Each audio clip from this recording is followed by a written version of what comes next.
Bonjour à tous, alors aujourd'hui une vidéo un petit peu spéciale. En effet, Noël arrive bientôt et peut-être qu'il vous manque des idées de cadeaux. Donc aujourd'hui, je vais vous présenter mon top 5 des livres à offrir. Pourquoi des livres?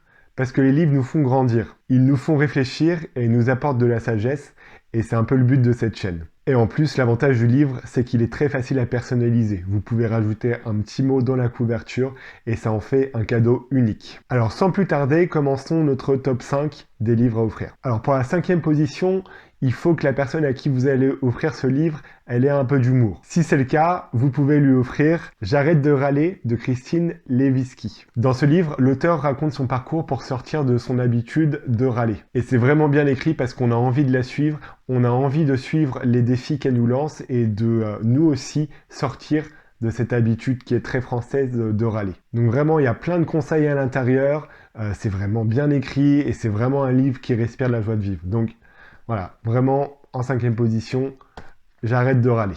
En 4e position, je vous propose le grand classique Comment se faire des amis de Dale Carnegie. Donc pour ceux qui ne connaissent pas ce livre, derrière ce titre un petit peu bidon, il y a une multitude d'histoires et de nombreux conseils pour apprendre à améliorer ses relations avec les autres. C'est vraiment un incontournable et je reviens personnellement souvent dedans pour y trouver de l'inspiration et pour continuer à m'améliorer. En 3e position, je vous conseille Le voyage du pèlerin de John Bunyan, si je prononce à peu près bien. Et ce livre, qui est sous forme de roman, raconte l'histoire de Chrétien, qui est le personnage principal, qui va parcourir un chemin pour se rapprocher de Dieu.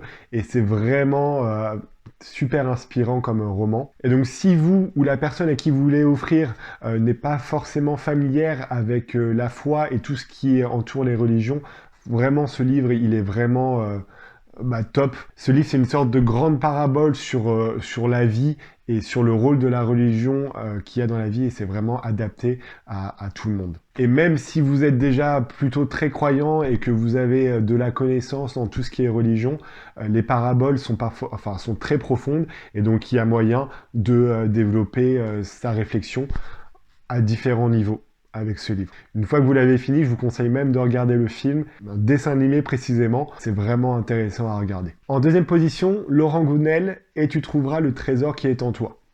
Alors, Laurent Gounel, tous les livres sont bien. Vraiment, c'est top. Mais la particularité de Et tu trouveras le trésor qui est en toi est que, en fait, ce roman raconte l'histoire d'une dame qui va voir en fait comment les enseignements de Jésus-Christ peuvent s'appliquer dans sa vie. Et en fait, on découvre que les enseignements et la sagesse que Jésus-Christ donnait dans la Bible sont des enseignements intemporels et qui sont tout aussi valables à notre époque que il y a 2000 ans. Et en première position, j'ai plus le livre parce que je sais plus où je l'ai mis, mais je vous conseille Dans les bras de la lumière de Betty J. Eddy. Dans ce livre, Betty raconte son expérience de mort imminente et le voyage qu'elle a fait pendant le moment où elle était morte cliniquement. Et franchement, avec ce livre, on est vraiment transporté. Ce livre est un best-seller aux États-Unis. Et il a ouvert la porte à de nombreuses personnes qui hésitaient à parler de leur expérience de mort imminente. Franchement, absolument à lire, au moins une fois dans votre vie. Enfin, moi, quand je l'ai lu, je suis arrivé à la dernière page, j'étais triste d'être déjà arrivé au bout. Pour mon top 5, j'ai essayé de diversifier un petit peu les thèmes pour que ça puisse correspondre au goût de chacun, tout en gardant un but commun, c'est que ces livres ne sont pas juste pour divertir, mais qui sont vraiment là pour apporter quelque chose de plus dans votre vie et qui vous aideront à acquérir de la sagesse. Donc dans les commentaires, n'hésitez pas aussi à partager vos livres préférés et à nous dire quels sont les livres qui vous ont apporté le plus de connaissances et le plus de sagesse. Sur ce, je vous souhaite bonne chance pour vos achats de Noël et un très joyeux Noël rempli de sagesse.